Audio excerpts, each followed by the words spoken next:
Hello, this is Lee from Mantis Mechanics, and we're on a roll today, a forward roll. And today we're going to talk about how to properly do a forward roll for falling in the martial arts. So before we do that, we're going to talk about a little bit of the mechanics of the roll. Wouldn't it be Mantis Mechanics if we did not talk about body mechanics? So, very simply, there's three parts of your movable spine. The cervical, which is your neck, basically.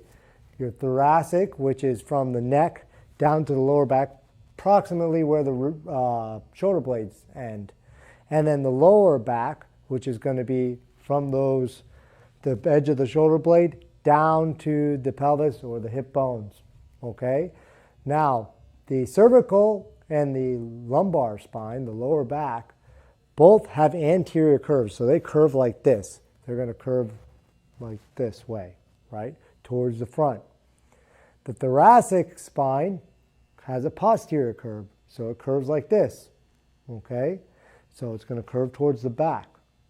So why is that important for the rolls? Well, as you round the back or flex the trunk, your cervical spine and your lumbar spine tend to straighten out. They tend to flatten. As you flex the trunk around the back for your roll, your thoracic spine tends to round. So, let me ask you, what would roll better? A round object or a flat object? Obviously, a round object rolls better. So, when you do your forward roll, it's important that your roll crosses at the thoracic spine and you never roll over your neck or the cervical spine or over the lower back. Okay? Very important, most important part of the roll. The other reason that we don't want to roll, or that we want to roll over our thoracic spine, is that there are ribs connected to the thoracic spine. And these help disperse the energy or the shock from the roll itself. Okay? More surface area, less shock, right? So if you concentrate all that, any energy into the cervical spine, the lower back, while they're in a flat position, they're not really going to take it that well. Okay? Another important point for the forward roll is when you put your arm down, you want to use the blade of your hand. So you're going to use the pinky side over here, or the ulnar side, or medial side, however you want to describe it. You're going to use the blade of your hand. You're not going to put your hand flat down on the ground. I'm not going to do this. Okay, that's a good way to break your hand.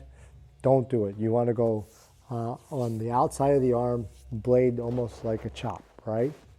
So we're going to demonstrate a proper roll, and then I'm going to show you examples of what not to do as well. I would only show you what not to do because I am on a nice padded floor, okay? When you guys are practicing this, I highly recommend that you do this on something soft, especially if you're just learning. Make sure you warm up first, then try this. You can start this from the kneeling position or the standing position if you're a beginner. I'll show you how to do this. You can start from the kneeling position to get comfortable. Okay, so for our forward roll, start from the standing position. I have my hand in the bladed position. Okay, I start to lean forward at the trunk, and my blade of my hand is going to make contact with the floor. I'm going to tuck my chin in, keep my teeth closed, make sure my tongue isn't in between my teeth, and I'm going to roll. I'm going to go from my right arm across the shoulder, across the thoracic spine, and then at the left hip. Okay, this is what it's going to look like.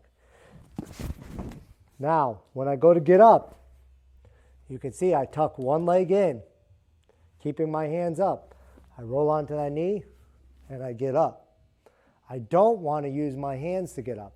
So I don't want to start on the ground like this, start to get up, and doing that to get up. That's wrong. Okay? Make sure when you roll, you're going to use that momentum to get you onto your knees using no hands to get up. Okay? If you have any questions, please place them in the comments below and subscribe for more. Until next time, guys.